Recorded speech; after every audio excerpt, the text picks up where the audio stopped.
Okay, now it says we're live. Hi, hello everyone, and welcome to the second episode of the Tarot Happy Hour.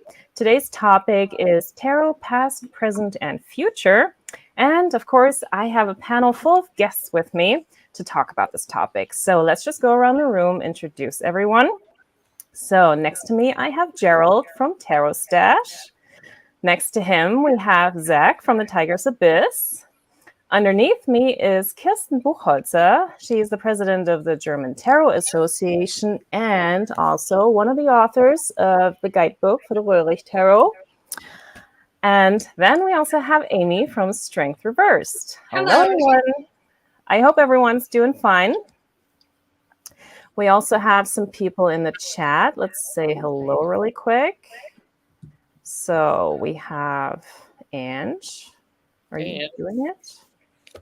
Computer StreamYard is a bit slow right now. Hello, is it working? There it is. Yeah. We've got TarotStache. We've got Strength Reversed. Oh, I'm sorry. I'm referring to Carla being trouble, not Amy. I would never... Carla is here. We have Daniela. Hello. And yeah. So, all right. No, is it going away? Okay. All right. So today, what I want to talk about with this whole topic is basically just how we came to tarot, how we use it, what we like about it, those kind of things. So my first question, and for everyone, like if anyone wants to join in on the conversation, like when they watch the replay, for example, I will put all of the questions that I'm asking my guests in the info box after the stream. So if anyone wants to join in, the questions will be there. So you can find them after the video. Okay, my first question to everyone would be... I hear a slight echo. From me? Should we all mute until we're talking? Okay, I'm turning it down a little. Is it still there? I don't hear it now. Okay. Maybe my mic was too loud. Okay. So the first question for everyone is like, when did you become interested in tarot? How did you even become aware of it? And like, what drew you to it? So let's just go around the room. Gerald, do you want to start? I became interested in tarot probably back in the early 90s. And I was, how did you become aware of it? I was always aware of mystical things. And I had a friend who wanted to buy a tarot deck, and I was with her when she got it. So what draws me to it is I love the mystery about it. I love all things books.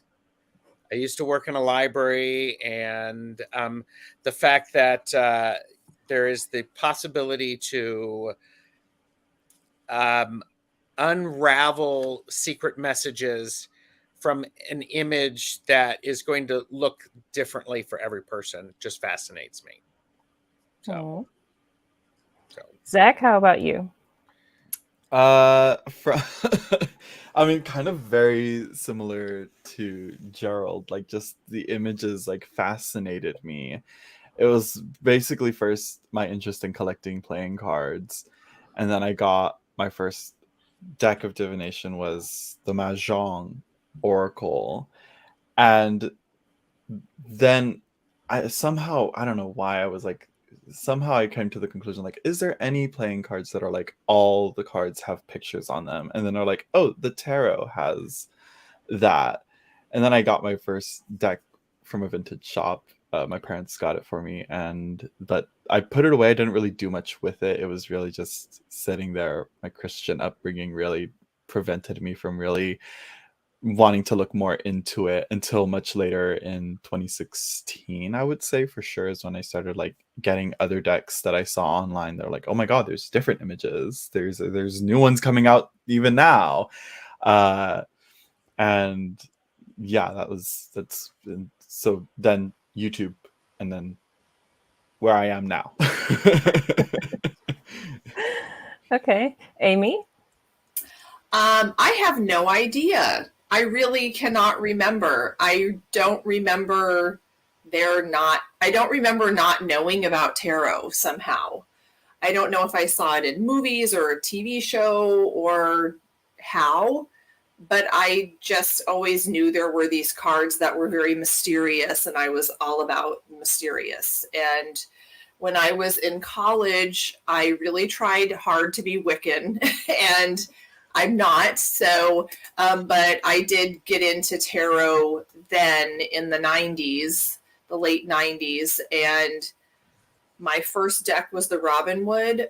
I know that, but I don't remember how or where I bought this deck. I know I bought it for myself. I have no idea. So my answer is I don't know, but here I am. Okay. And Kirsten? Well, I have to adjust to that. I'm not sync with my picture. It makes me nervous. But I bought my first Thoth deck in the late 80s, and I bought it because I thought tarot was utter shite. And I wanted to convince somebody else that doing cards was stupid. So I got quite interested in it after all. And now I have been working with it for quite some time. Okay. Guess the joke's on you then in that case. Kind of, yes. Yeah. Well, for me, it's kind of the same with Amy. Like, I don't remember when or where I saw it for the first time.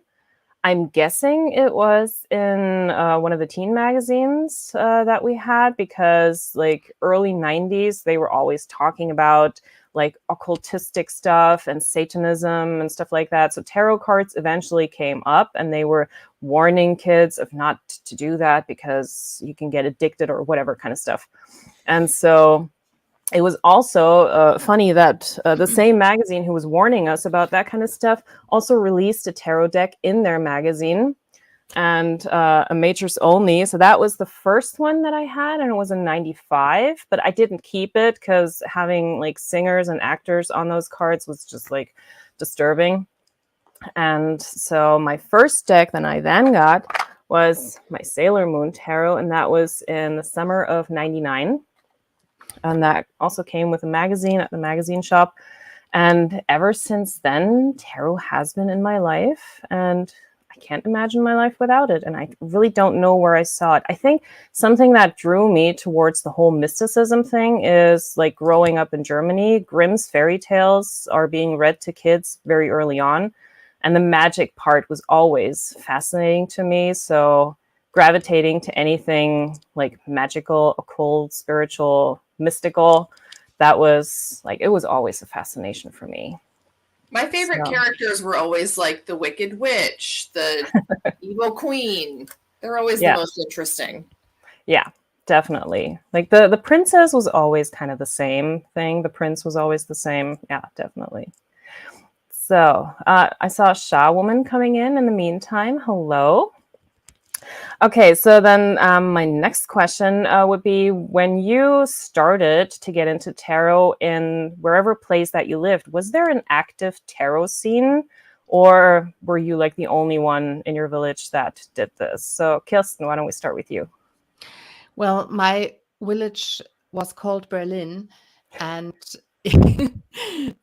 there were quite a few people in the 80s doing cards. Of course, it was not so easy to get connected as it is now, but I had some friends I was doing it with, but of course I couldn't learn it from anybody. I just had the Thoth deck available. There was a Wade Smith deck available and a book on each deck, and that was it. Okay, Zack? For me, since I got into tarot so much earlier, well, not earlier, more recent, I should say. That's the correct term. I had the internet at my fingertips, so tarot was much more easy to discover, and most of what I considered the tarot like scene that I was in was mostly online, because here in Bakersfield, where I live, it's a very conservative town. There's only like one metaphysical shop in the whole city that I can think of. Though just recently there was one that just opened up. It's like not really metaphysical. It's more like for the general population woo, with crystals, incense, and a few books, and the Wild Unknown as a tarot deck there. I think I saw the Ostara maybe, or maybe that was a different shop. Anyways, but the point is it's not very big here. Maybe now I will go check out that little metaphysical shop that's in town. They usually do like gatherings and whatnot, and I'd be like, maybe I'll see what's up. But really, I'm wasn't really aware. But there are a few people. Like there's a tarot bag creator here, but I haven't really connected with her yet. But I'm like, one day we'll see. But yeah, mostly online. Yeah. Gerald, what about you? I wouldn't say, I was fortunate because I had 3 friends who were into tarot. One of them actually took a class, and so we were able to hang out together. And there were in town like 3 metaphysical shops, witchy shops, that did have tarot cards. And so, you know, I found out that, of course, they're all related to pagans and Wiccans. And now it's certainly broader than that. So I was fortunate that there was at least some things to do. So, Amy? I was really lucky because, yes, I first got into tarot in the Twin Cities. And so there's a very large pagan community there. And so there were, it was, I guess, for the time, relatively easy to find a shop that sold a whole bunch of weird stuff. And so I had several friends who, you know, we were kind of into it together. And I took a class at Open U, which is kind of like a, you know, continuing ed sort of thing, I think, through the University of Minnesota. And in 1999, I took a tarot class, and my teacher was Nancy Antonucci, who is pretty well known, and she wrote the Psychic Tarot book, and she has another book coming out. So phenomenal tarot reader. And so she's who I learned from initially. And then I moved to Austin, and I took classes from whoever I could, you know, whoever was offering a class. And those were varying degrees of, you know, useful or not. And so I always have had friends who were also into tarot. So I'm lucky in that way. So there was a pretty big community, I guess, for me. Rhiannon just showed up. Hi, welcome. Does it work, Kirsten? Yes, I'm solved my problem. Awesome. Okay. Well, for me, the whole thing coming from East Germany, yeah, like until the wall fell, there was nothing like that going on. And afterwards, like slowly but surely, people started to get interesting in spiritual stuff. And the only person I had with me was my best friend back in middle school. And so we did stuff together. First, it was just playing cards because we didn't have any tarot stuff that we could learn with. And yeah, like besides her, I've never really had anyone in real life to do tarot stuff with until just recently. One of my friends in America, she's also interested in tarot, and I can talk to her and do tarot stuff with her. But otherwise, for me, it's always just like as soon as I found tarot too, like my tarot village is basically online. So yeah. And my next question, Amy, you already answered partly. Like, I would like to know: are you guys self-taught or did you take any classes? Let's start with you, Zack.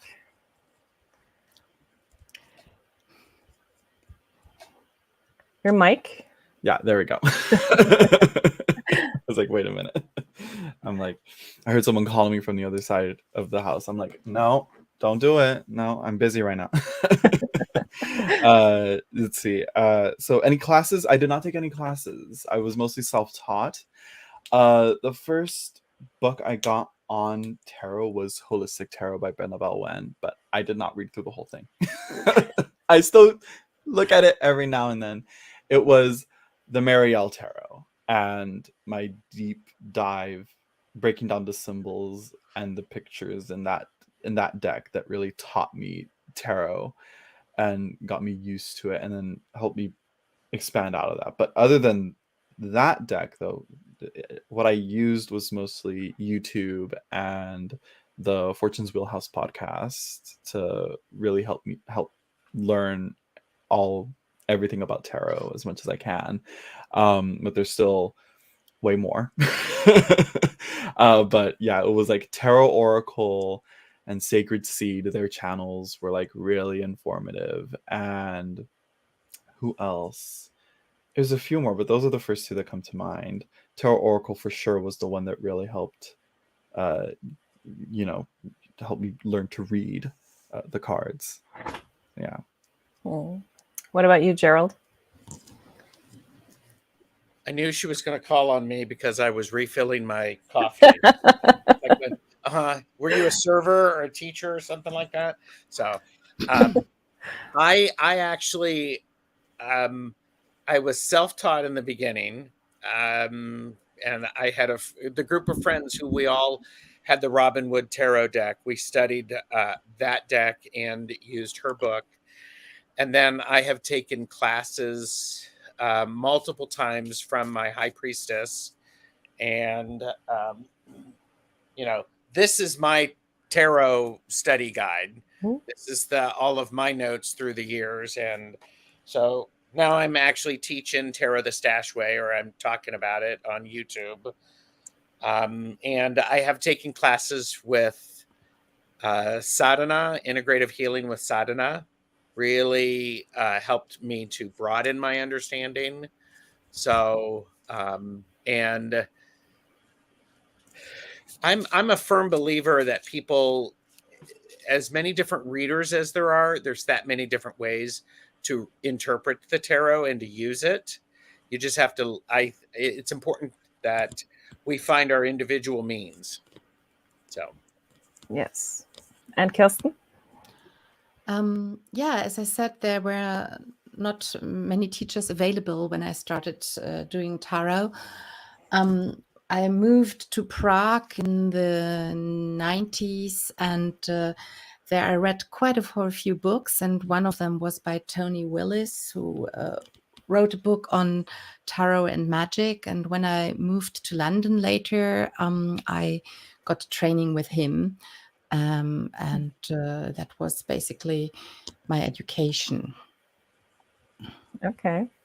Yeah, for me, there wasn't really anyone around to do that. So I only had my friends, and we were self-taught, just books for the longest time until in 2018, I discovered TarotTube. And ever since then, I've been also always looking at other people reading tarot on here, how they interpret cards and what they use them for, all that kind of stuff. And I even do learn some things every once in a while from pick-a-card readings.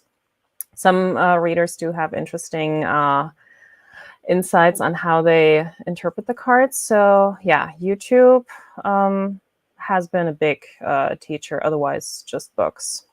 And another thing that, of course, I would like to know, like, when you started tarot, did you tell anyone about it? Did you keep it a secret? Were you proud of it, ashamed? So, Amy.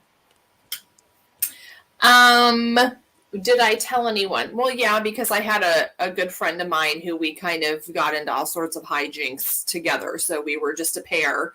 And so she knew, and I did all sorts of woo-woo stuff. Like I belly danced for many years. And so all my friends, through that all my good friends know.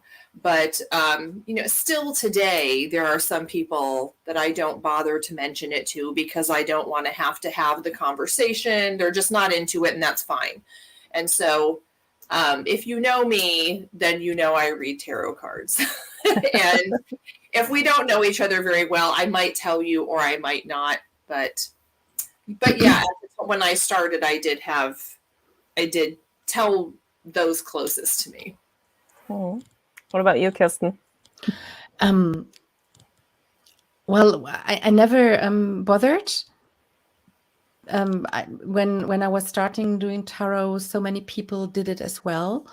From my surroundings, it was a problem for me when I started to become professional.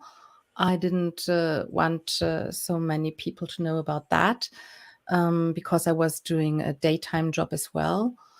And later, when I got my son, it was a kind of problem for me that the parents might find out, and my son would have trouble because of that. But otherwise, well, it has changed now. That was 15 years ago, and now I'm quite cool with it. Gerald?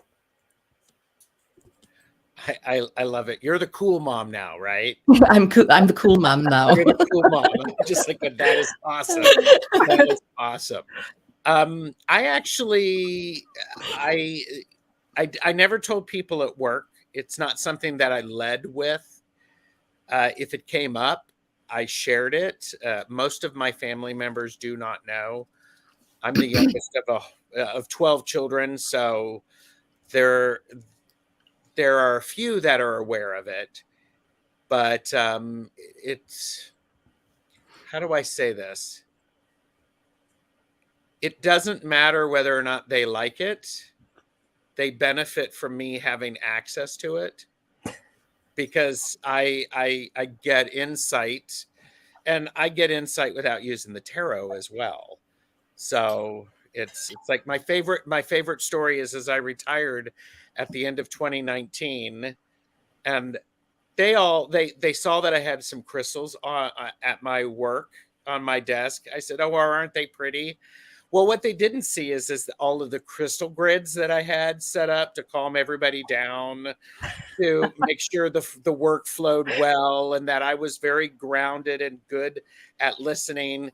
The day that the library was back open after I retired, I got a text message from my boss from my former boss who said, "The phones are down. What did you do?" And I'm like, I didn't do anything. So it was just part of it. So people are aware more now, but yeah, it's part of who I am. Hmm. That was And you, a Zack? long answer. Sorry. Well, I mean, I didn't necessarily hide it because I was buying decks and I was collecting them, and my parents bought my first decks, even though they were very very superstitious and very very, again, fearful of the tarot and anything occult or esoteric. But through talking over like what I've learned about the tarot and its history and where it comes from, I was able to like kind of dispel a lot of those superstitions. But for the most part, I'm still not like very open about it. I wouldn't say that. I'd say it's more like I don't wear it as a badge of pride in a way, but I feel like I should, you know. It's not that I'm ashamed of it. It's just I know a lot of people are still weirded out by it. So I don't, lead into that when introducing myself. So yeah, it's out there, but it's not in the forefront of what I do. Yeah. Yeah. Same for me. Like I'm like here on YouTube, it's perfectly fine to talk about it because everyone at work has no idea that I have this channel. There's only one person that I told about this, and He is from work, and he's been asking for readings every now and then. But that's cool. Gives me a chance to practice. And yeah, of course, my family knows. But other than that, like only the closest friends. And I tried to kind of make my tarot reading debut at like the office Christmas party last time. But the person who ended up getting that as a present from me didn't want the reading because she was kind of superstitious about that. And so, yeah, that didn't happen. But oh well. So maybe next Christmas party. I feel more weird telling people I have a YouTube channel than telling people that I read tarot cards. Yeah. I think people are more weirded out by the YouTube channel. I don't know. Well, Maybe. I actually lost my job because I was doing tarot cards, so it can What? be dangerous. I was Yeah. working for a publishing company, and I was doing cards just out of work. And my boss found out about it. It was in the early years of the internet, and I didn't know he was a Baptist, so I got sacked immediately, and it was quite nasty. So actually, it can cause problems. Yeah. Oh my God. That, yeah. Well, now I'm thankful because of him, I started to become a professional. Blessing in disguise. Okay. So let's see. Well, with everything that each of us have learned about tarot so far, is what you know about it now, did that match up the expectations you had when you got into tarot? Gerald.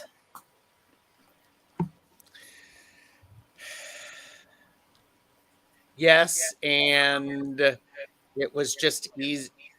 It was just broader than what I was expecting it to be. It wasn't all just so and so you're going to die, or so and so is going to, win the lottery or anything like that. And I think I had good experiences with people. I knew it was a tool for insight and introspection. So I think I was fortunate that, and yeah, I'm just like many people. I watch movies, I see stuff on TV shows, and I'm like going, what deck was that? What card was that? Oh, they got that wrong. Yeah. Am I the only one who does that? I mean, it's just like, Yeah. how did they get that out of, the Knight of Swords? That's ridiculous. So, but I don't know. Did that answer your question? Yes. Okay. What about you, Zack? I mean, it definitely like a lot of expectations were subverted, but I didn't really fully expect it to be that like, oh, you're gonna pull the cards and you're gonna get exact, precise, very fine details of like predictions of that. It's like, no, because how it works is that it's like casting a very, very big net versus like fishing with, I don't know, like spear fishing or something. It's so that was one of them. Another, like, on how it works, and how it works is still a question that I'm still trying to answer. But another thing that I was surprised is how Christian its origins are. That's one of the things that I'm like it's quite ironic, and it's like we fear something that, a lot of Christians fear something that their ancestors have made themselves. Is quite interesting. But yeah, that's the two biggest things. But other than that, I didn't really have like huge expectations. I think it's one of the things that taught me to like learn to have different expectations into going into something new in life. And it's always like, what should I expect? Because the reality of something is never what is expected. So it's like, let's not try and make assumptions anymore. Okay. Amy? I don't remember how I expected it to be, but I think, like Gerald said, I thought there would be, this card means this and this card means that. And, I didn't expect it to be so deep and so insightful, and for there to be so many perspectives. I thought it was just like something that you need to know and memorize, and not something that you need to make friends with and interact with. So I didn't know it was so broad. Thought it was much simpler than it is. What about you, Kirsten? Yeah, well, as I said, I started out thinking it was bullshit, and I got, I don't even, I mean, I was not in the beginning totally drawn to it. I was just, it's interesting. And I was quite naive with the whole thing. And I mentioned this book, Tarot and Magic, I got when I used to live in Prague. And my boyfriend left me. And I got this book and looked up a spell that was full of spells to get him back. And it worked out totally well. And this was much beyond my expectations, I have to say. So Nice. the more and more I used tarot, also for not so good things, it is a very powerful tool, I found out. Wow, that's quite the story. Yeah. Well, for me, well, my first expectation, of course, was I can predict my future and see what happens next and stuff like that, like they do in the movies. And yeah, Gerald, I'm like that as well. Like when I see it in a TV show or in a movie or something, or recently, we even like there's an opera, Lohengrin by Richard Wagner, and one of the antagonists, she also uses tarot to see what happens. And of course, they had a tarot deck on set, and I was looking at, okay, what kind of cards did she draw? And yeah, so it's always there. But since, especially since discovering TarotTube and all that, I have learned to use tarot in such a variety of like things. Like for example, with past life readings, I am trying to discover more about myself, and I like it as a psychological tool to like for self-empowerment, self-knowledge, all these kind of things. And that is way more than I ever expected that this could do for me. So I'm very happy that I found TarotTube, because I don't know if I would be where I am in my tarot journey now without TarotTube. So that definitely helped. I'm so embarrassed that I don't know TarotTube. What is it? Well, all the tarot videos on YouTube, that's basically TarotTube. Oh, I see. Okay. Not YouTube, TarotTube. Okay. Well, I am TarotTube. Interesting. Yeah, we're all TarotTubers. Okay, so my next question would then be, since starting the tarot journey that we're on, have you noticed any changes in how people use tarot, like back when you started versus where we are now? Kirsten. Yes, I have. What have you noticed? Well, I also teach tarot, and when I started out teaching late 90s, early 2000s, people had time to learn tarot. I mean, it was always about a year to study the cards, and then they knew they could start doing tarot readings, basically. And nowadays it has to be much, much quicker. Perhaps in 6 days you are a tarot reader. This is one change I notice. And the other thing is that it's much more about lifestyle these days than about getting to know oneself. There are not so many people who use it as an empowering tool for their own means, but it's more, like the Insta tarot scene, which is inspiring, but also quite unnerving for me. What about you, Amy? I think it's become a lot less formal, I would say, because when I first started, I guess one of my expectations is that it was all just reading for someone else, but I never really thought, I would read for myself. But I think it's like a card of the day, or people are making it into their own, whatever they want to do with tarot. And I think people are much more focused on form sometimes instead of function, because there is a huge focus now on the tarot deck and maybe what the deck can do for you. When back in the olden days when I started, there weren't that many tarot decks, and so you had your deck, and then you had to make your one deck work for you. So I feel like it's just much more formal and broad, if that makes sense. Mm-hmm. It's broader but not deeper. Okay.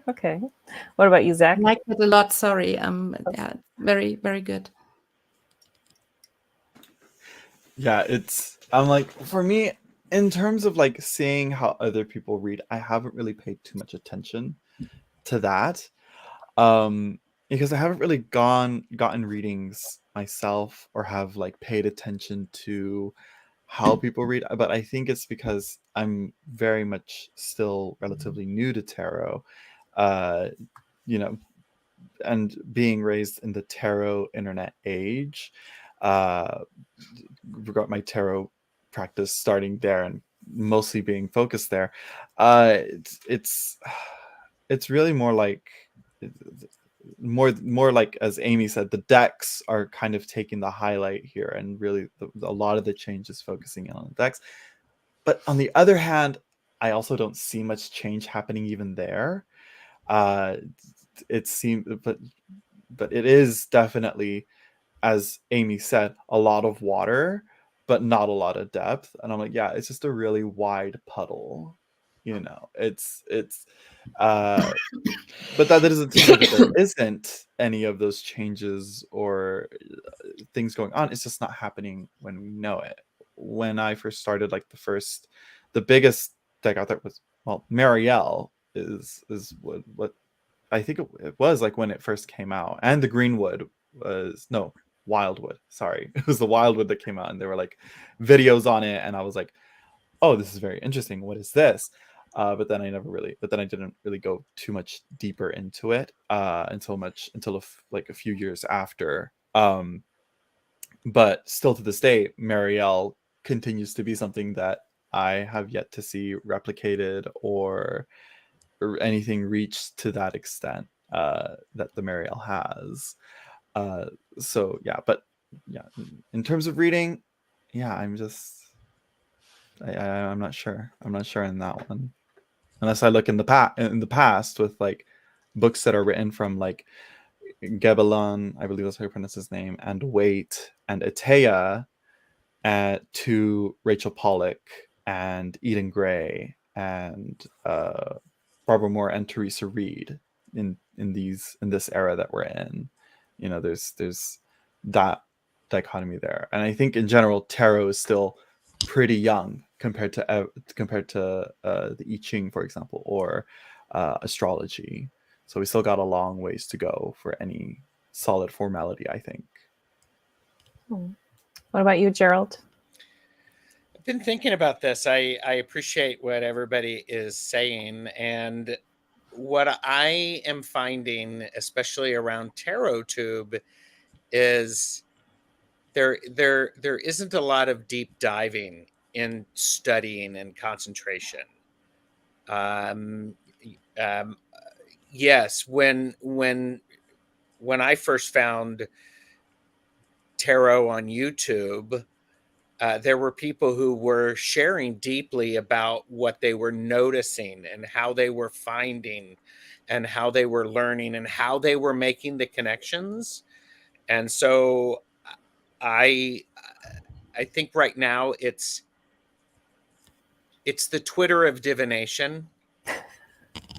It's very much well, I'm going to do 3 cards and that's going to tell me everything that I need.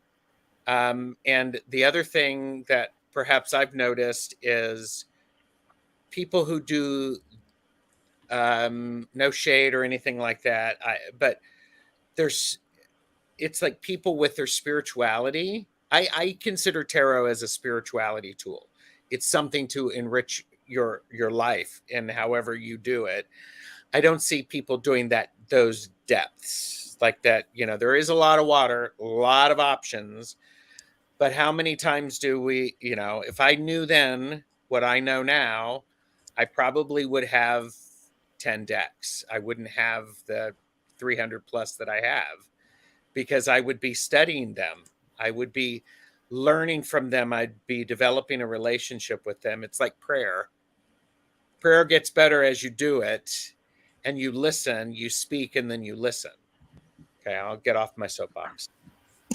I think something about that, though, is this is just what we see on TarotTube is what's being posted, because the things like that, Gerald, I'm probably not going to share with all of YouTube.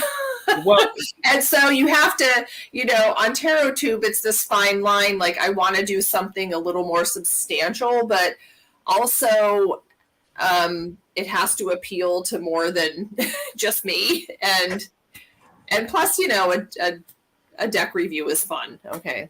Yeah. Oh, yeah. But I also agree with you is I think it's like all social media. We're just getting what people want us to see and what's nice and neat. We don't see the dirty and the hard and the struggle and the work. And I'm doing that on my own. And you're right, Amy. You're not seeing that necessarily on my channel either. You may see some suggestions of it, but some of the most important things are, it's the fourth rule of the Magus, to keep silent. I'm not going to tell you all of my stuff. Right. And plus, it's easy I feel pressure to put out a video this week, and those kinds of videos, like, I love channels like Jean Fiorini or Carol's channel, Practical Mystic Carol, and they put out this information that's just like blows your mind, but that's years and years that it took. And so that's, I guess, what I'm aiming for. But in the meantime, I'll just do this VR that's kind of fun, because it is work. I mean, it's a lot of work to invest. It really is. So, and I agree with you. I think anytime that I'm picking up my tarot, it should be enjoyable. It should be fun. And it's like putting all that work and uploading those videos, and then for people in the comments to kind of be like, "No, you're wrong. Actually, no. Actually, it's sort of like this. Actually, I think you meant to say it like this." And it's like, okay, but you still know what I'm talking about. Like, it's like all this work. I'm like, come back when you learn to appreciate. Well, and I will say, I mean, because one thing that I do differently now, and it's mostly because of YouTube and TarotTube and online, I'm having conversations with 4 other people, and I'm learning things, and I have done deck studies with people, and I've taken a lot away from that. And it's like truly amazing, because it's like a group project. When I, it's like, oh gosh, I don't really feel like reading this. I'm going to, because then I can add something to it. And so it helps me grow. I like it as it helps me grow as a human being, and it's given me interactions. Maybe that's what's changed, is that tarot used to be a pretty solitary endeavor, and now it's this collaborative, which is, there are positives and negatives, because I get ideas I never would have gotten this perspective if I hadn't been talking about it on someone's video. But also sometimes it lets me, it distracts me from really doing my own in-depth work. So that's what I have, that's what I struggle to balance. Well said. Yeah, TarotTube has definitely been a big change. And for me, like, being in an area, and this would kind of goes with my next question.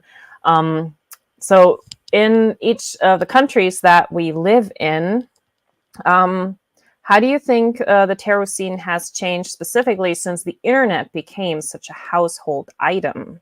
And how has it changed for you personally with the internet? And like for me, like, yeah, TarotTube, being able to do this internationally when I don't really have any tarot peeps around me, that has definitely helped. How about you, Gerald? I'm rereading the question. So, how do you think the tarot scene has changed, and online since the internet? I'll just say it. People have. I experienced a lot of people feeling entitled to give their opinion when it wasn't asked. It's like, it's like Zack said, you spend a lot of time. I mean, if you've never created a video to upload to YouTube, you don't appreciate until you do that how much time and effort. Yes. And I watch some people's videos and I'm like going, holy crap, that took a lot of time. You got some skill. I bow down to thee. But people, there's a sense of lack of responsibility and what's my intent and what's my impact. And so that has fallen aside. And it's easy to get fast information instead of actually having to find credible resources. Because if you want a good, if you want a good book on tarot, you don't need a good book on tarot anymore. You just go search the internet and you can find 150,000 answers in 2.4 seconds. That's an exaggeration. It's much shorter than that.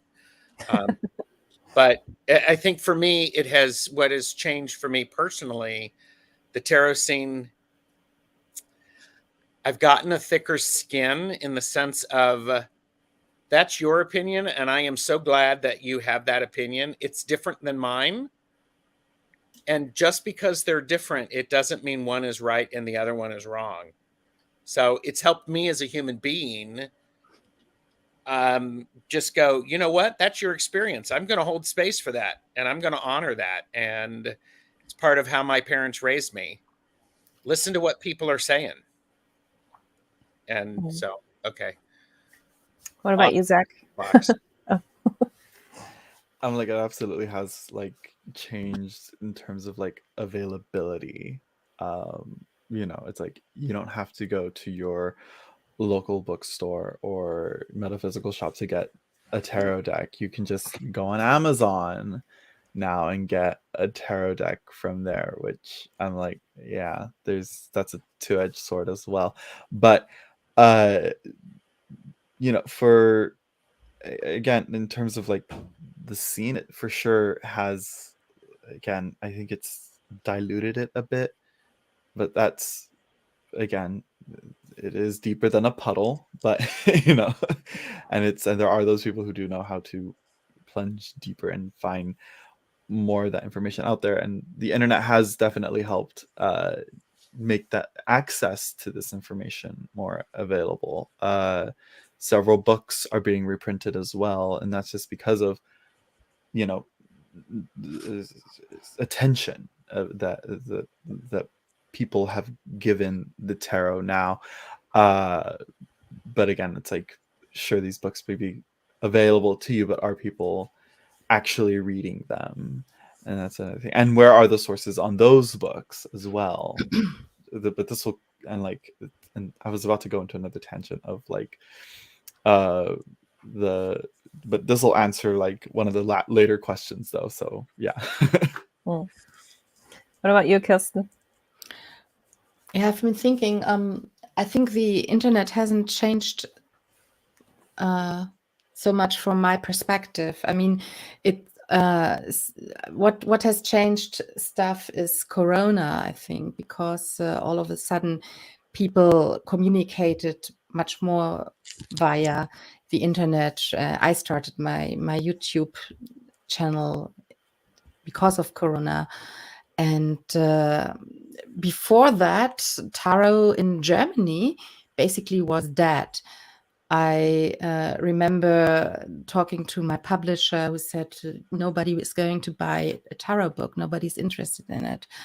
And once Corona started, the books became highly appreciated, and now they are selling loads and loads. But I don't think this has to do with the internet so much as with the need of people in crisis. And tarot is becoming more and more important now because people are so desperate out there. Amy? Well, I think that, it's positive and negative because like you said, Kirsten, before COVID, I mean, during COVID, we all kind of learned to appreciate the fact that we could order something online. Like, if we thought, where would we be if this was 20 years ago? But I think it has it. How many times has someone made a video and said, I live in a very rural town, or my town is very conservative and I don't have a witchy shop. I don't have, and so now they can get a deck.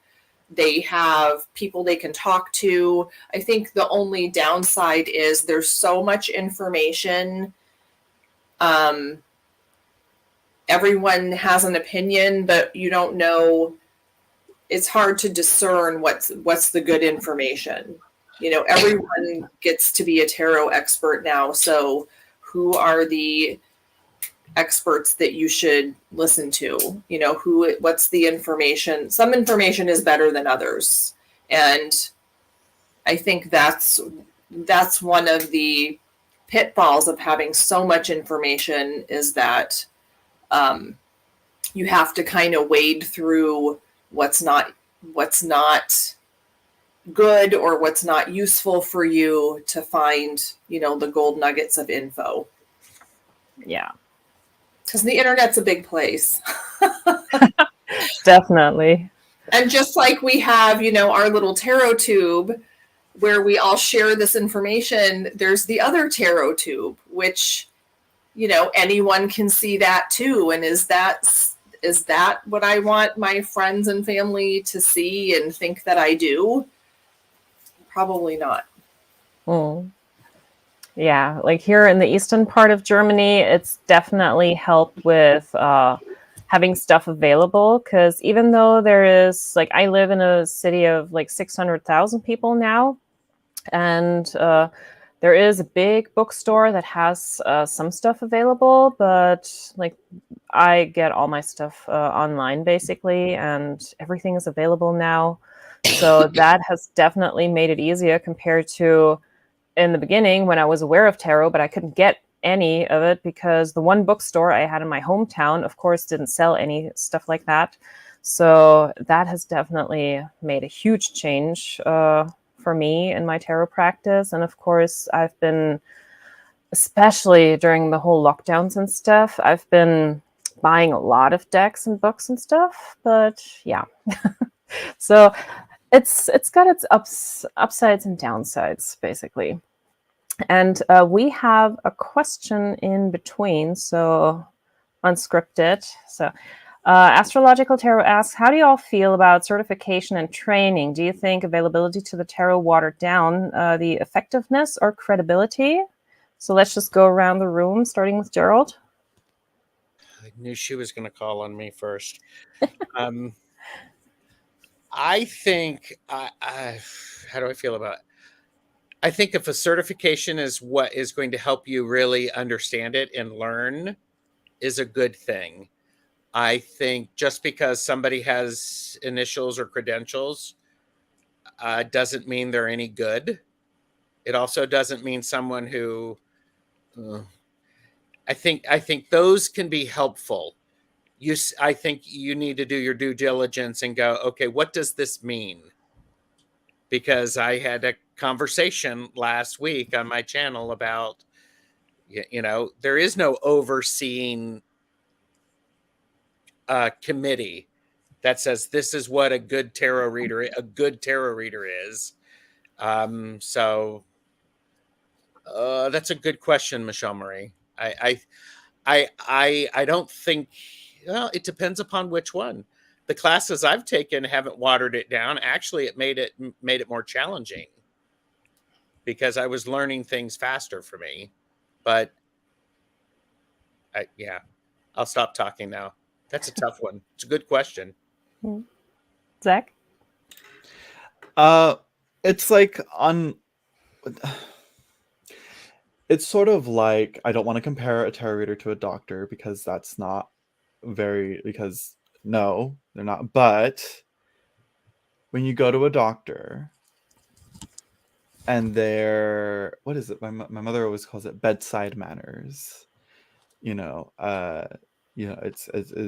That's another aspect there. They may have gone to college and gotten the certifications, yes, and they probably know how to help you and how to heal you and give you the right medications, prescribe the right medications and the right treatments and whatnot to help you.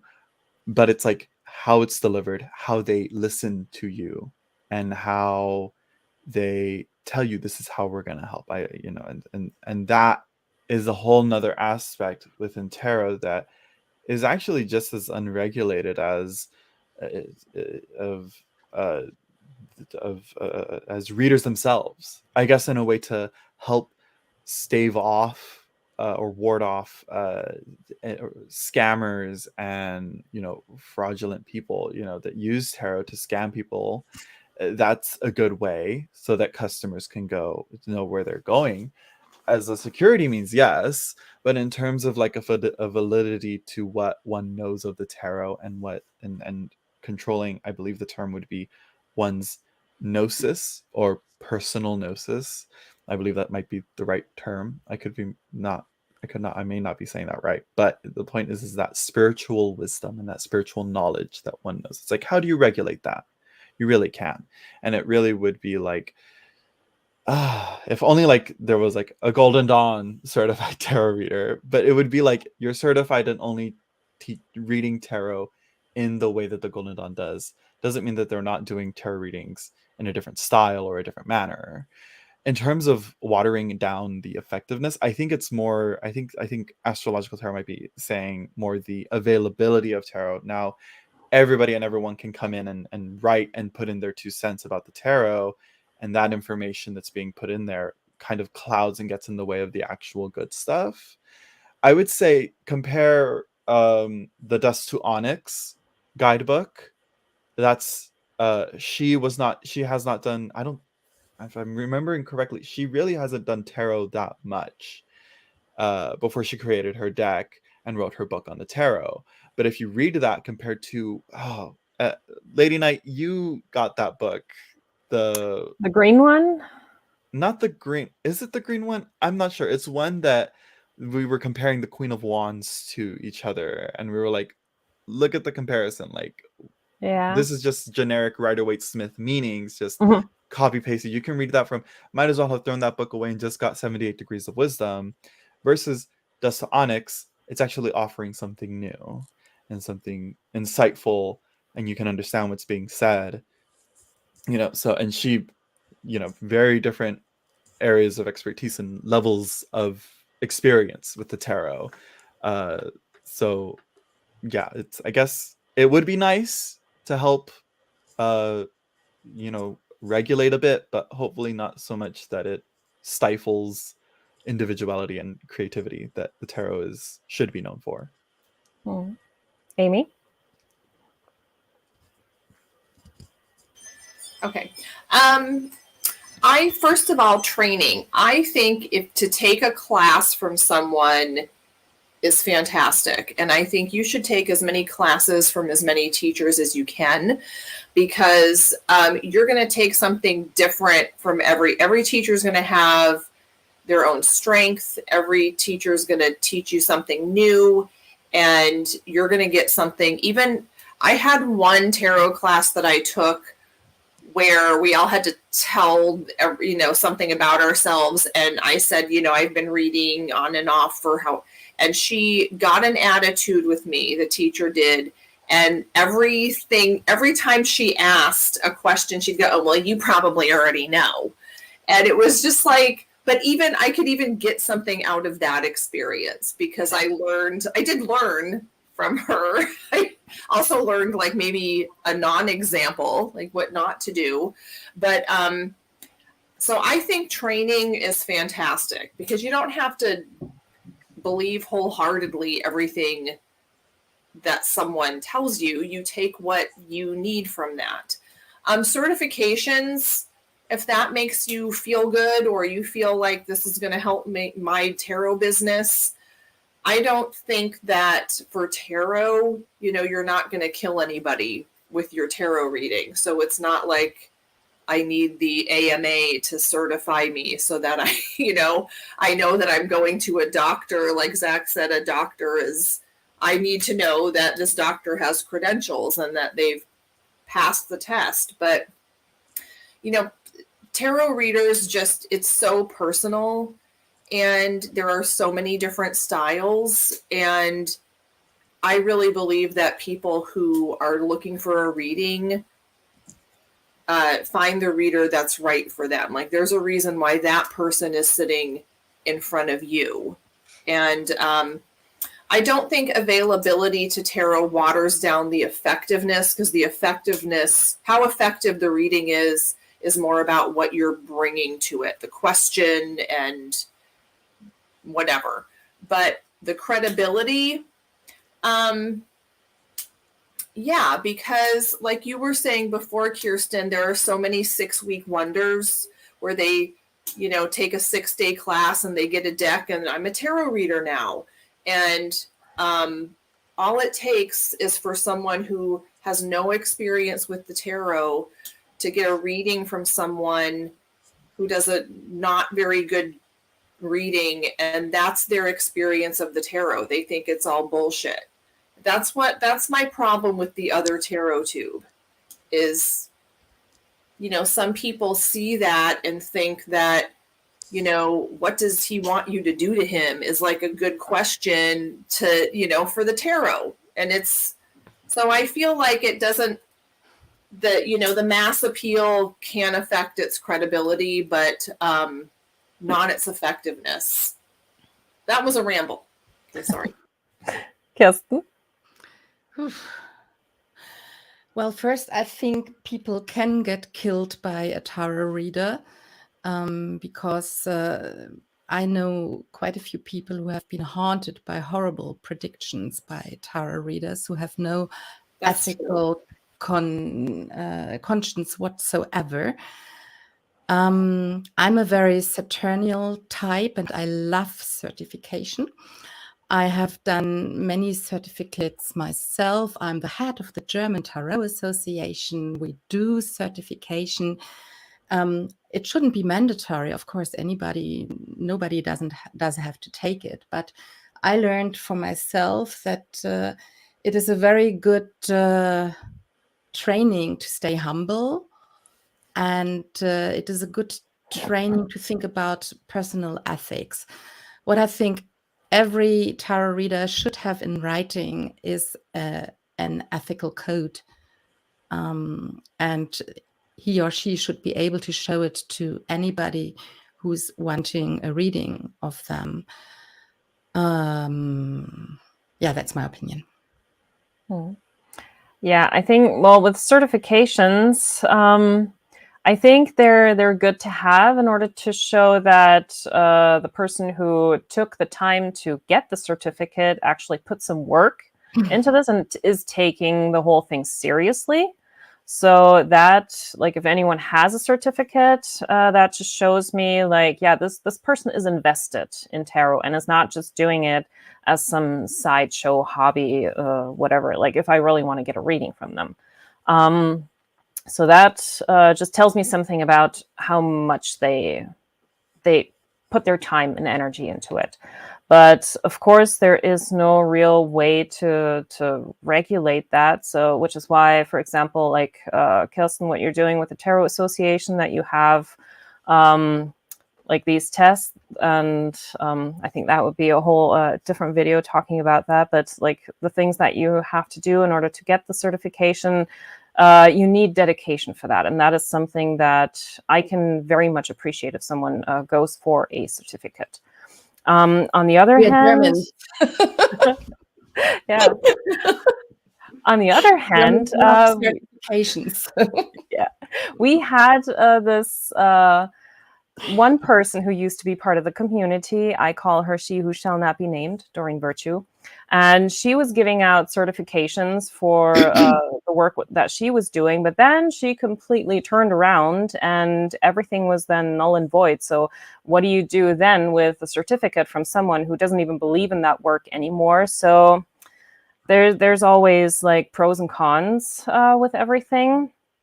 So yeah, effectiveness, whether you have a certificate or not, doesn't say anything about how effective the reader is. And yeah, for me, it's just like if someone goes after a certificate, it just shows the amount of dedication and seriousness that they put into it. So as a reader too, or as I think a certificate is a great motivator to learn, because I'm one of those people that I need someone to tell me a due date, like where this is what you're doing, and then tomorrow we're doing this. And so, you know, that to me, that's how I leaving myself to my own devices to like study, like I'm going to study this deck, you know, whatever that means. It's kind of a recipe for disaster. Yeah, I agree, and I think that the dedication to studying a deck and to exploring it with people and friends, what does that look like? What do you see in that? I think it's really powerful. And I have to agree with Zack, the idea of bedside manner. How you deliver a message is really very important. And I think that makes the difference between a reading that will help support somebody who is in a challenging time and who has come to you for counsel. People who come for readings are oftentimes in a crisis. They're in a vulnerable place and they're asking for help. And so, and I think anybody who does readings, I agree with you. Everybody should have a code of ethics. It's such a powerful thing because in order to do that, you really have to think about it. What is it important for me? And then it helps make decisions. It's easier to stand by your decisions if you say no. I don't do certain types of readings because that I'm clear on why.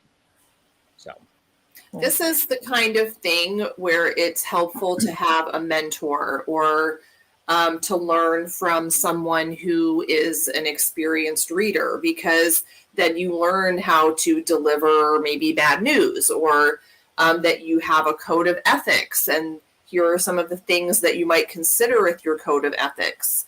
And I think that's a little lost and there are traditional meanings of the cards that everyone should know as a foundation, and then, you know, you can go any number of directions off of that. But when, like Astrological Tarot's comment here, there are new TikTok readers who are incorrectly reading. I think that, you know, when you haven't put the time and study into that, or you're not aware of the fact that some people do come to you and they're bawling and they're upset and they're really putting a lot of stock in what you're saying, that is a responsibility. That yeah, I guess people might not consider if they haven't, you know, learned from someone who could tell them that. I think another huge thing, and I've kind of experienced this as a reader, that I feel like I'm like, I could do a little more. I could be better with my bedside manners, with my readings. But I haven't gone to live reading in a while. But it's one of the things here is that on TikTok, it's like, how are these readers doing these readings? Because I can tell you right now, doing live readings like this, usually what I do, I experience it through a chat.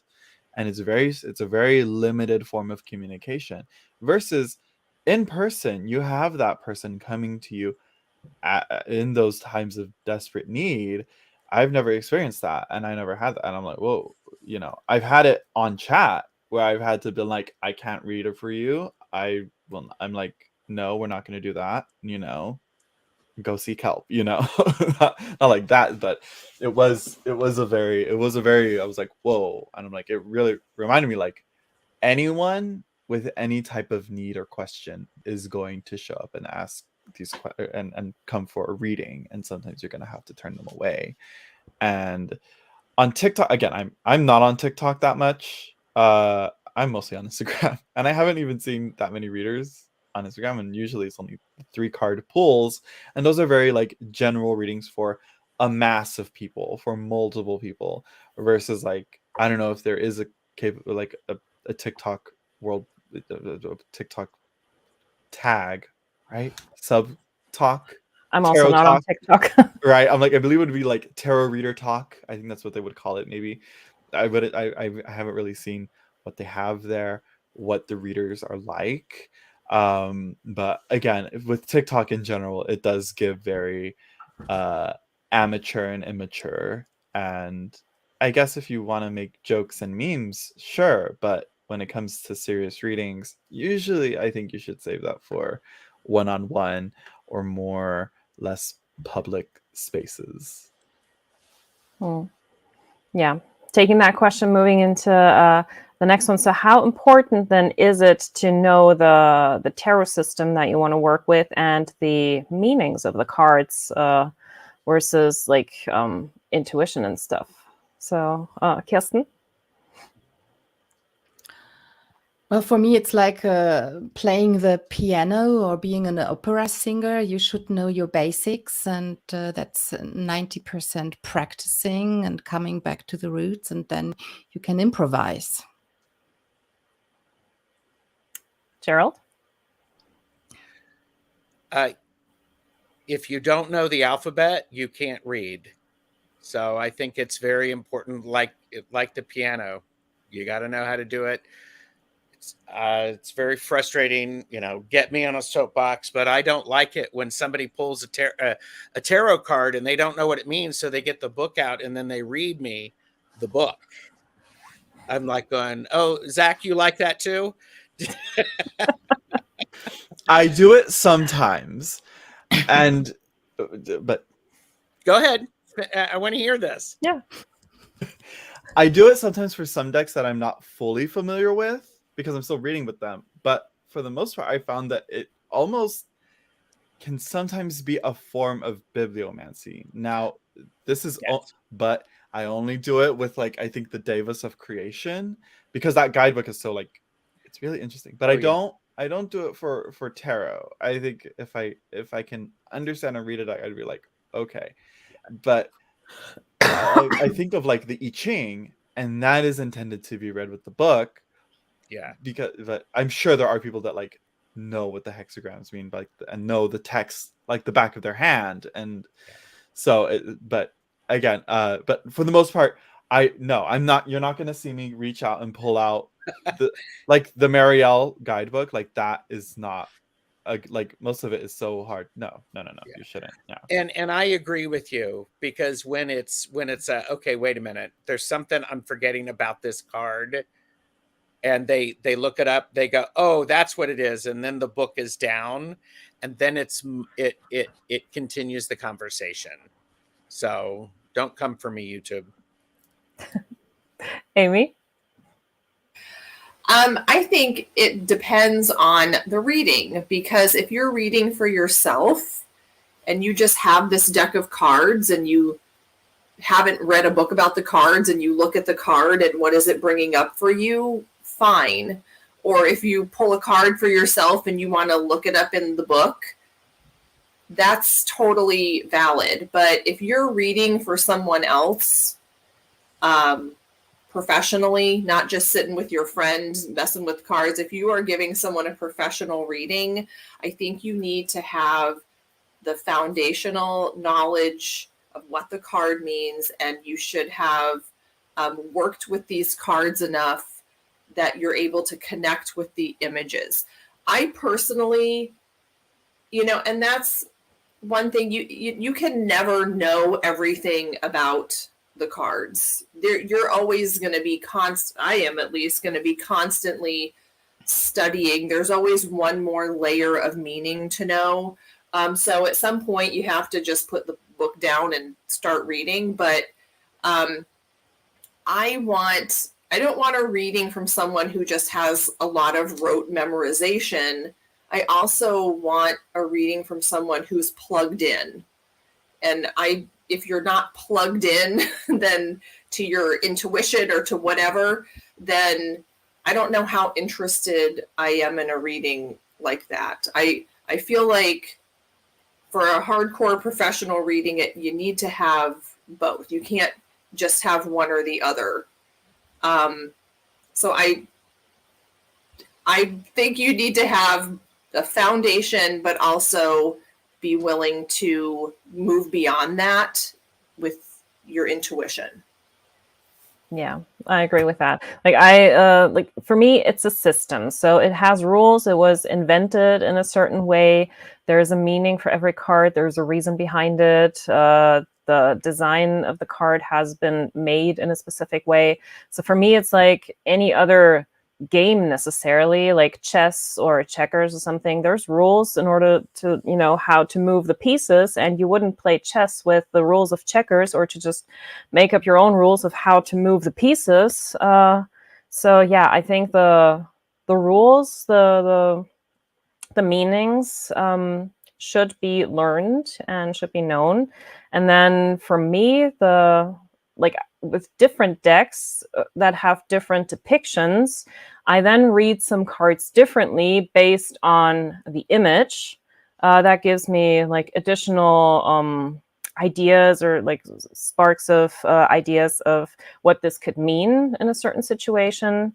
But for the most part, yeah, I believe the meanings should be known if someone wants to, especially do readings for others. So then my next question would be just so many on that point, the idea of you have to know the rules before you can break all of the rules and ignore them. Yeah. And there's the beauty of the art of reading tarot, I believe. It's the interpretation. It's how you go from playing the piano to making music. And that comes with the experience, yeah. Yes. So what do you think? Improvising on the piano or the guitar, you have to know the basics. So exactly. Backwards and forwards. First you learn to copy the masters, and then you develop your own style, just like any art, like Gerald said.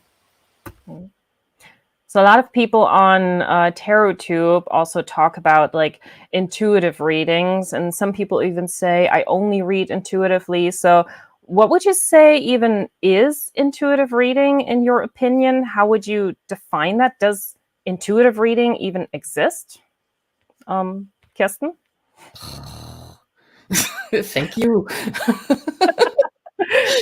I feel like in school. Well, intuition is happening all the time when you do tarot readings, but it's kind of related to what we were just talking about.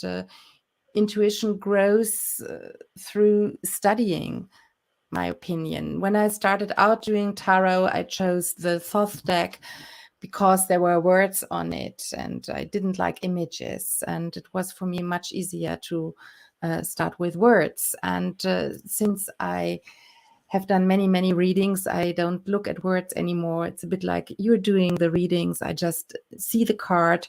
I, of course, know the meaning by heart from the traditional perspective. I have my own keywords from experience. And each time I do a reading, there's still a new memento to the card because of my intuition regarding the question, regarding the position in the spread. So yeah, intuition exists, but I don't think it's very helpful to just, well, come to think of it, I'm a tarot tuber, as you know, and I do readings with my son, who is now 14. And I have a series where he just pulls a card and tells me what it means. He doesn't know any tarot. And he comes up with great, interesting insights, which are based on his everyday life. So, yeah, I can't answer this question. Okay, Zack. Oh God, here we go. Intuition. Who is she? No, I feel like I read more. I interpret the images. I've gone over this question many times. Traditional meanings or intuition. I'm like, I just want to know what is being depicted on these cards, and I want to know the imagery. I'm like very different from Kristen, where she's like the words, and I'm like, the words is just, there's something lacking there. I'm like, what is the point of tarot? Because one book I got was like, oh, we even try reading the cards with the upside down, with the backs face up, so the images are covered. I'm like, well, isn't the point of the tarot to read and interpret the images there? And I get it, that's for helping your psychic mind to read the cards and to get it there. But it's like, to me, it's like, I feel like with the tarot images, this is where clients can have some form of checks and balances to see if their reading is vibing with them or not, and this is where like the conversation of tarot can happen between client and reader, where it's like, oh, well, I tend to see it like this. I'd be like, oh, well, you're wrong. No, you don't do it like that. But with intuition, though, it's, to me, it's like, I believe from one TED talk, I believe one woman called it the instinctual fast mind working with the slow rational mind together to make a very fast, like a quick rationalizing answer to a question or a problem. I believe she has a book. It's called Slow and Fast Thinking, I think is what it's called, and I can't remember her name. But and she talks about like that intuition, and to me, intuition is the flow. And I think intuition should work with your reading, not necessarily give you the meanings of the cards. And I think that's where people get a little confused about what it is. I think it's the meaning of the cards and the images playing together, and intuition is like, helps you weave and spin the thread of the reading. I think I feel it should blend together, it should work together. I'm still trying to work on my intuition. I doubt it a lot of times. I'm still unsure as to what it is, but that's what I got so far on that. Okay, Amy.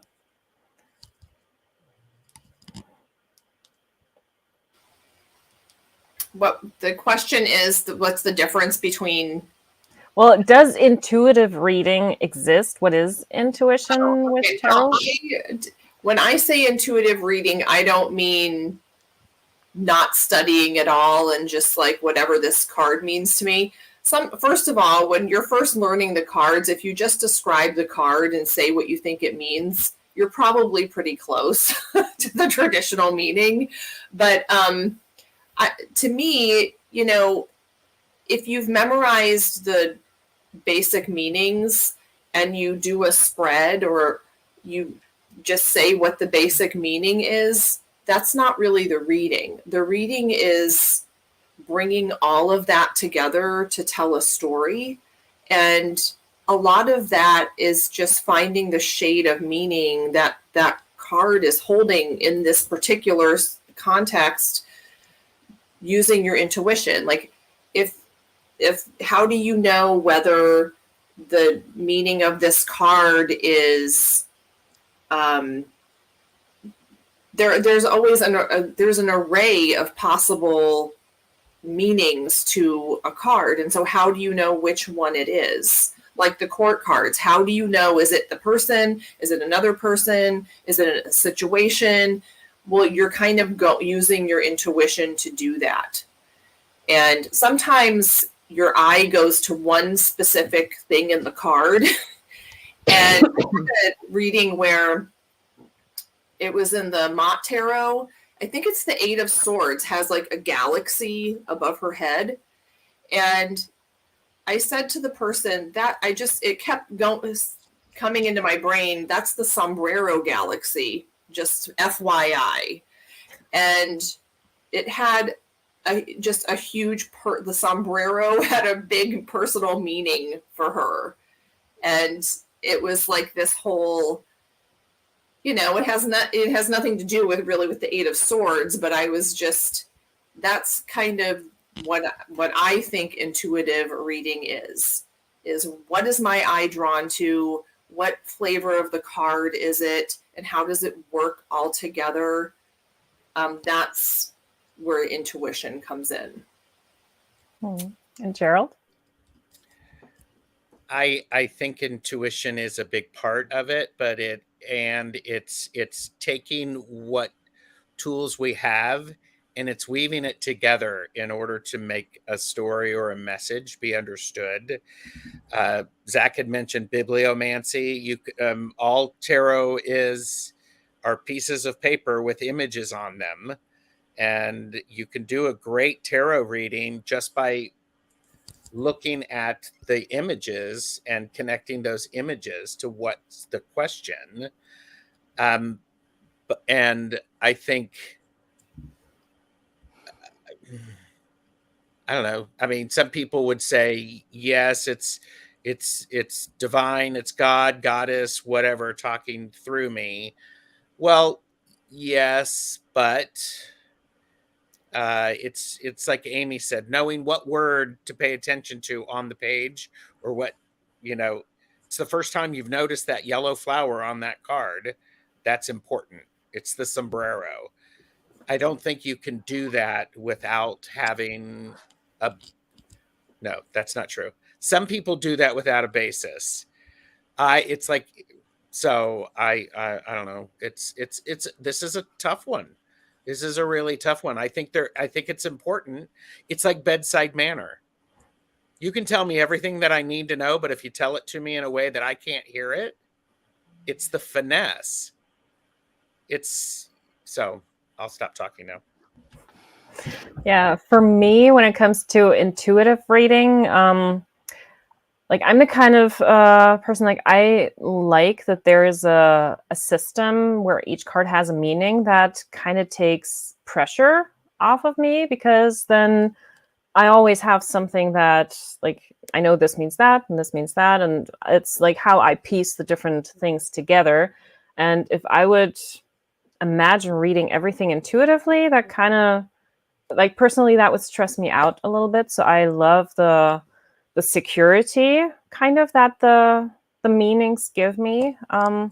And if I really want to read intuitively, and I've seen this question here in the chat as well, what about oracle cards? I think for me, the perfect tool for purely intuitive readings are oracle cards, because there's so many different topics of decks, and so many different, like, there's astrology, there's love, there is life purpose, or any kind of topic that you can have for these oracle cards. And those, for me, I love those for intuitive readings, to look at the picture and see what I can get from the picture. Maybe some have keywords.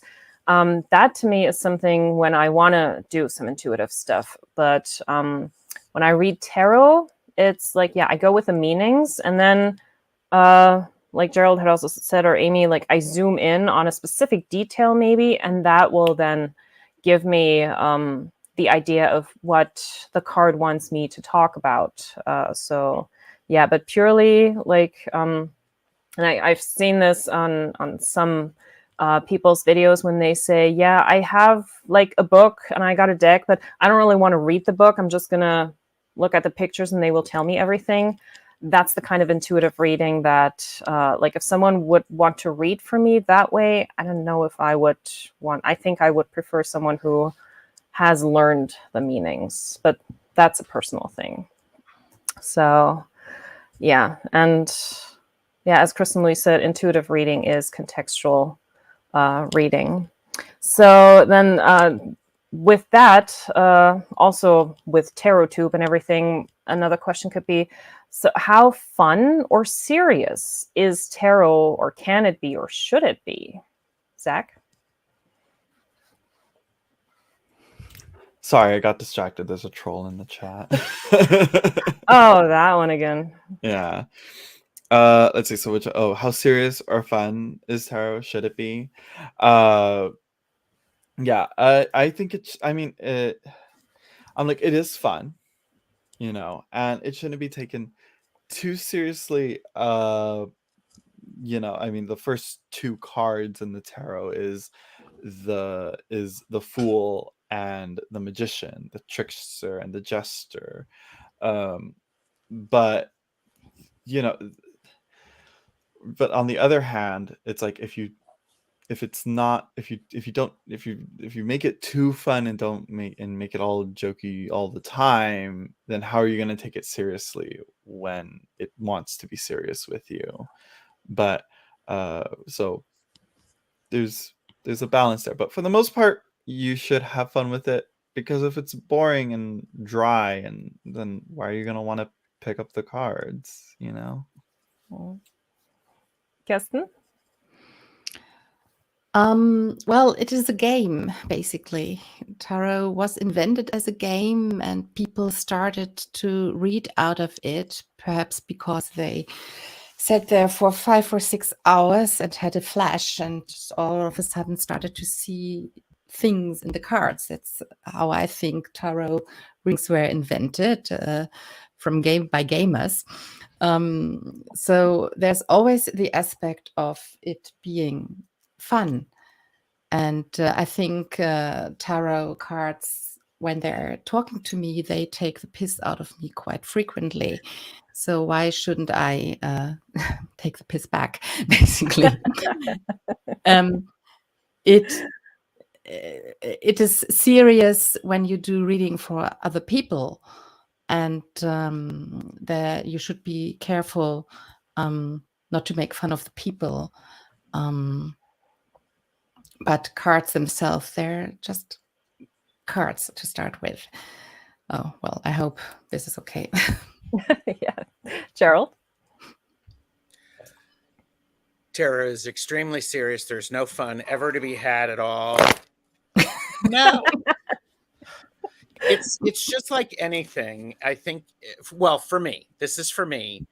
It's serious fun, and the eloquence comes from knowing when to be very serious and to stay focused on that, and then when to lighten the mood and laugh a little bit or talk back to the tarot cards, because I'm glad I'm not the only one who does that, because then it connects me. It lightens the mood, and it reminds me to breathe and to think. And some of the most important messages that I've gotten, it's like so heavy, so exactly what I said. And then it ended with something silly to remind me, well, you know what? You can carry this heavy load and not enjoy it, or you can laugh a little bit. And it's the punctuation that I needed. It's the hug. So I think it can be both, especially with a skilled reader. Amy? I think, I don't know. I think, Kirsten, you said this. I think you should take the reading seriously, especially when someone's coming to you with a serious question. But life is pretty absurd sometimes, and I think nothing is sacred unless you can laugh at it.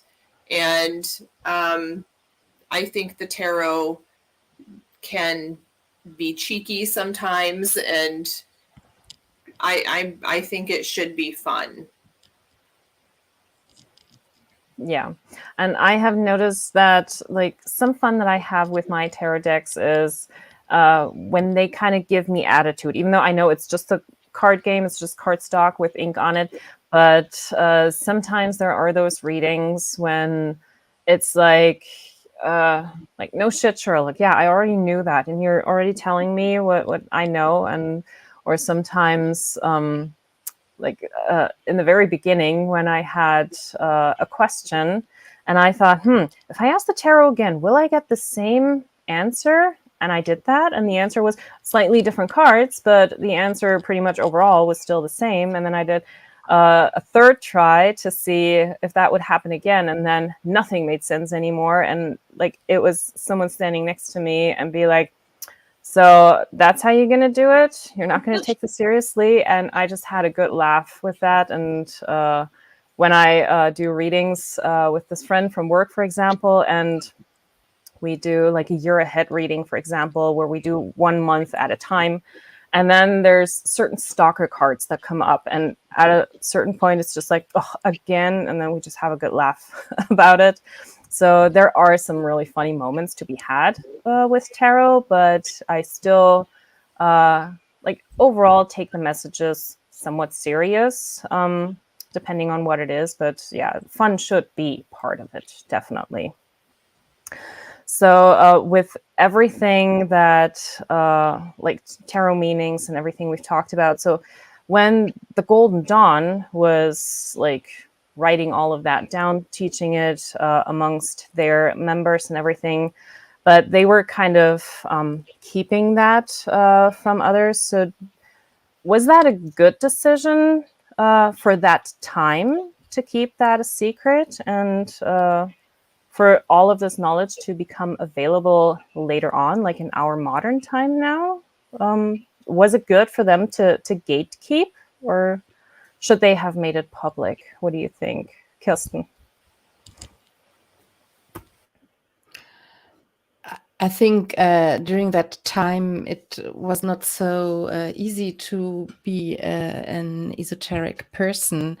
It was kind of like being a homosexual. You had trouble if it was revealed to people that you were meddling with these kind of things. Especially people of the Golden Dawn, they were quite renowned people in their world. So this was one reason why they kept it secret, I think. Gatekeeping is a difficult term for me. I don't want to get into this discussion, to be honest. But Crawley, for example, he anti-gatekeeped, didn't he? He let out all of the secrets, but it didn't do any good to the people. His deck, which has all the secrets written directly on the cards with all the correspondences and whatever, has never been as popular as the deck which kept all the secrets in its images, the Wade Smith deck. So I don't have an answer for this. I think if you want to learn something, it's good to have some hindrances and to make it a bit more difficult for yourself to be challenged. So, yeah, it's difficult. Again, I have to say I'm too satirical for this question. Gerald? I thought your answer to that was quite good. And I think, gatekeeping or keeping things secret. I think the Golden Dawn now gets a bad rap because of a particular person and that personality. And sometimes people miss that. And it's challenging to share a wealth of knowledge in a way that people can hear it, because if you're like me, and I hope you're not, I might buy 3 books, level 1, level 2, and level 3. So of course, what am I doing? I'm reading level 3 without getting the basics. So I think, but I think at the time period, I think it's important to keep going on what was going on in the world. Would that still be happening now if this is when it was going on? And how might that information be shared in a way that could maintain the integrity of the messages? So, well, sorry, I need to. Amy was saying in the beginning that what she's doing on YouTube is only about 5% of what she's doing secretly at home, basically. So we don't share our valuable knowledge like this for the masses, do we? Why should we? And if you think about this, we can understand why the Golden Dawn did this, perhaps. Amy? Well, I think, I think all the information is probably out there, but I think it's good that if you really want the information, you're going to have to put some work into finding it, because I think some people don't want the information, or maybe don't. I can speak for myself. Like, I am not into astrology. Like, there's probably loads of information pertaining to tarot. I'm not going to study it. I just don't care enough to go digging for all of that. So I think if you, it's like the reason why some closed groups of people might, if you're interested in joining them, they're going to make you seek them out and kind of make you work for it, because they're not just going to, let everyone in or tell everyone their secrets. So I think gatekeeping can sometimes serve a purpose, but really no one is being kept out of any of this information anymore. It's just a matter of how much work you're willing to do to get the information and learn the information. And if you even know the information exists, you might not know.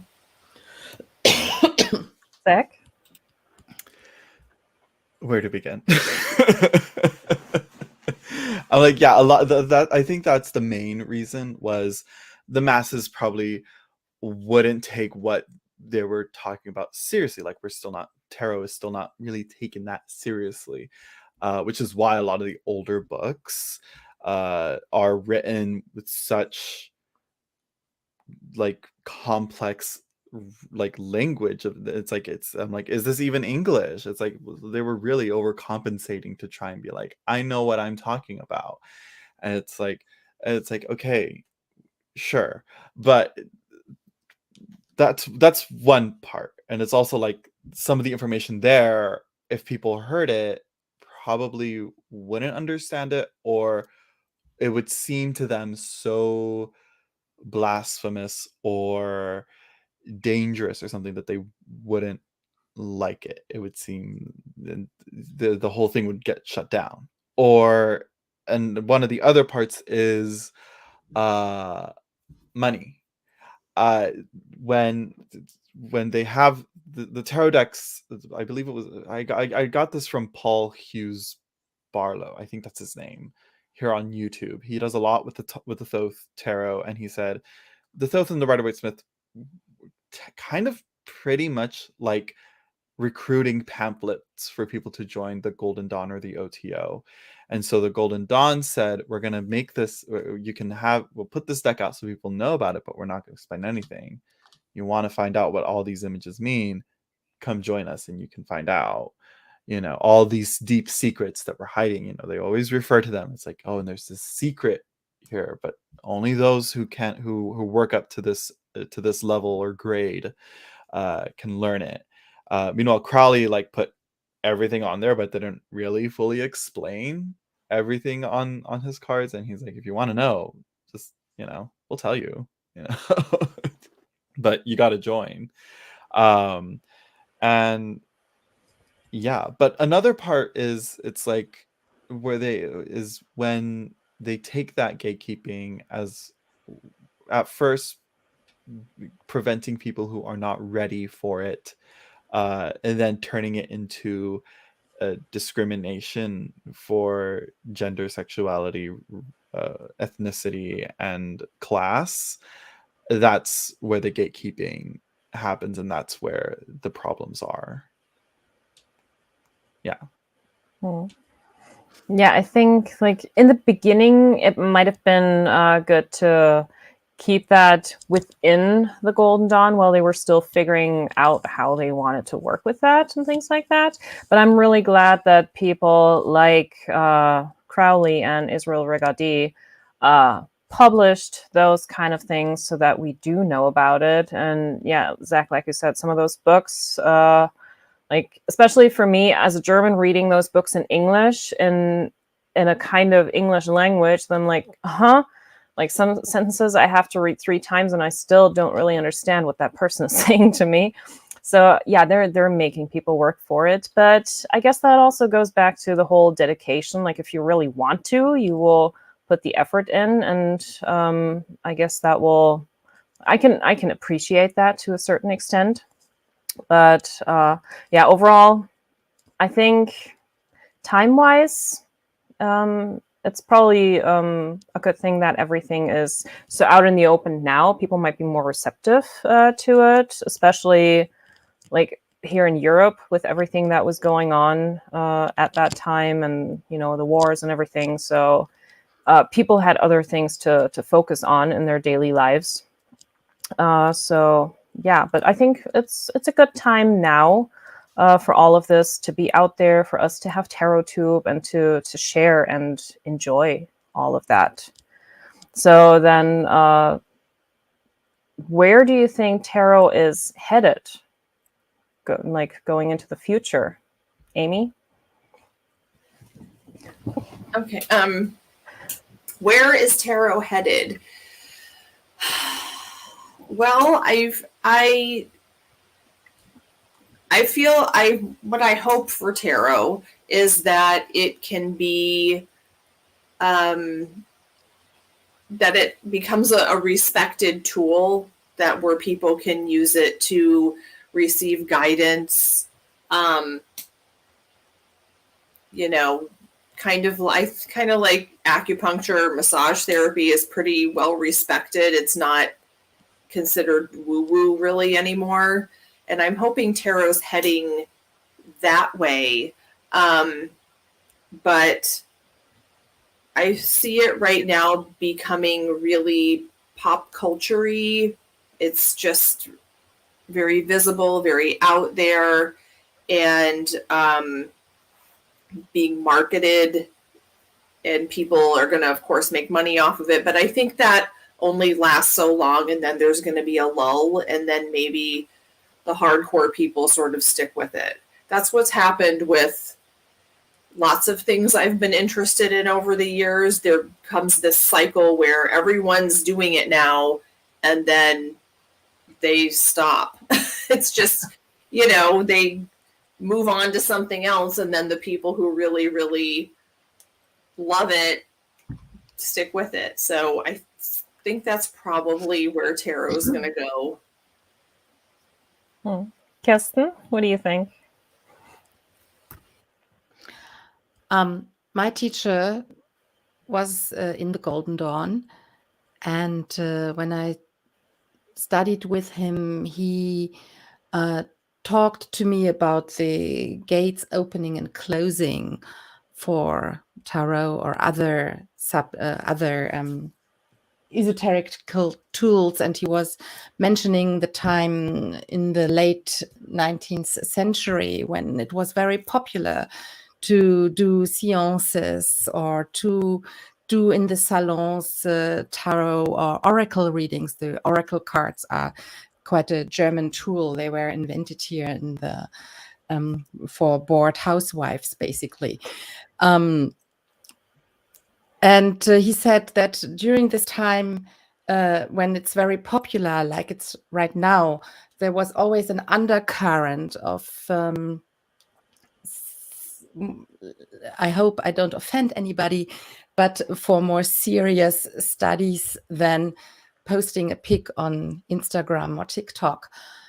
And I think what is going to happen is, like Amy says, it's going to be more and more a flood of images. We were already talking about these many, many, many decks. And at one point it will implode and it will be gone. there will be something other interesting, but the undercurrent will continue. And that's where I want to be, and that's what's interesting for me. Gerald? Both of you have said very wise things, and I agree with them. I think it's very popular. It's a lot of consumption. People are making a lot of money off of it with a quick turnaround. And I think it'll have its tower moment where it's like, okay, that's that. And then there'll be something new that comes around. And then those, the foundation will remain, become more solid, and things will evolve. So, Zack? Yeah, I have to agree. It's like there was those like in the like Kirsten was talking about, like there was the spiritualist movement, and then like the hippie new age start during like the late 60s to the 80s, but then like in the 90s and 2000s I feel like there was like a lull, like it kind of like stopped, like it did not stop, but like it went down. And I feel like, okay, when is that gonna happen again? If it does, a part of me is like, hopefully it doesn't happen sometime soon.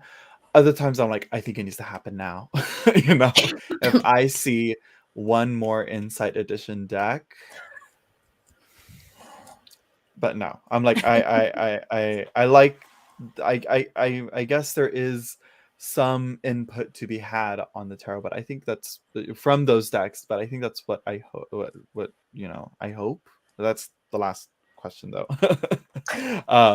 But yeah, what I see it going is, though, I think we're going a little bit back to the roots of tarot with it being a game. This deck just came out this year, I think. The Sephiroth Tarot. And it comes with a board game, and it has the Tree of Life, and the point is to play with the Tree of Life with the cards.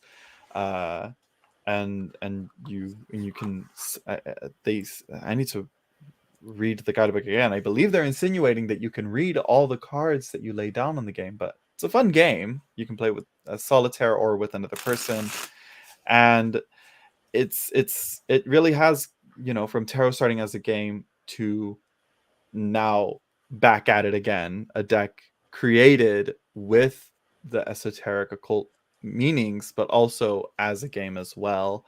That's very interesting. And then they have like Tarot of the Holy Light coming out with that, but that was a little farther back, but that brought back a lot of the older alternative systems to the Golden Dawn, and brought those back as like, here's different correspondences that you can do with tarot, and hopefully more like that happens. I think more different things, hopefully, instead of just like a scratched disc repeating the Rider-Waite-Smith.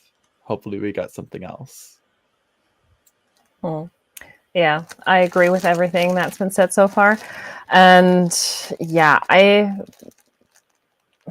there's so many RWS clones out there that sometimes I also think, like, do we really need any more? On the other hand, I think, yeah, it's nice to have the variety, that everyone can find something based on their personal artistic taste, and that we're not just stuck with a few decks.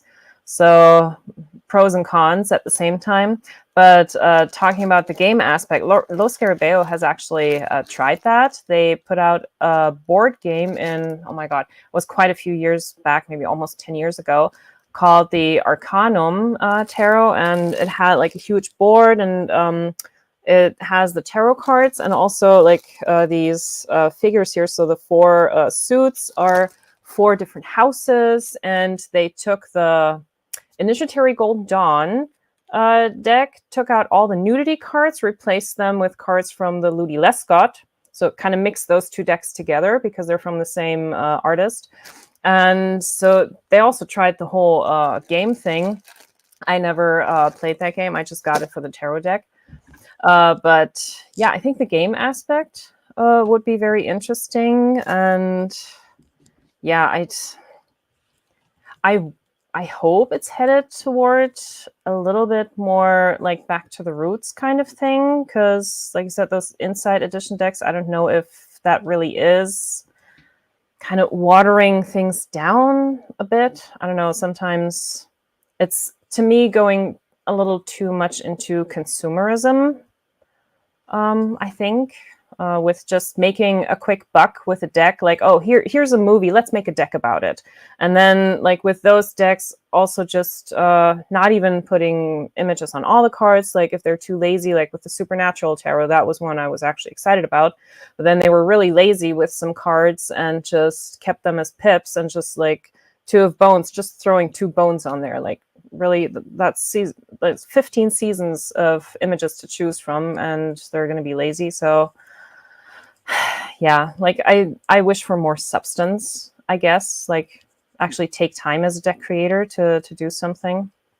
So yeah, but I think also with, I guess with TarotTube, it has become more of a show and tell kind of thing. So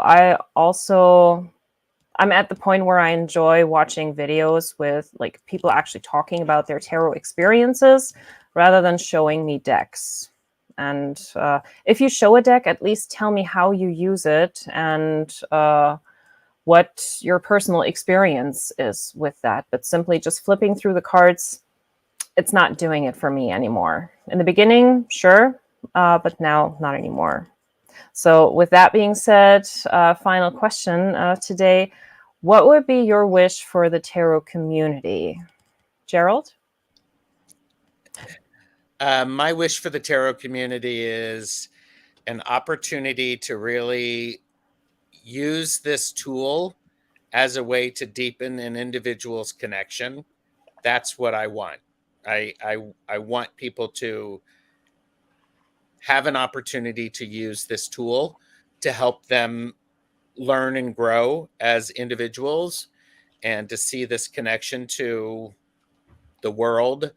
I will also say it's nice when people learn to accept responsibility for their actions and use that and work on feeling part of something instead of outside of something. Amy?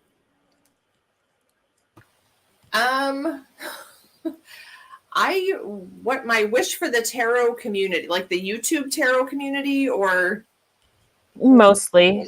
okay. I mean, that's mostly our community. Okay, well, our little TarotTube community. Yeah. I just wish that it does seem like a little bit of a pissing contest sometimes, like who knows more, who whatever.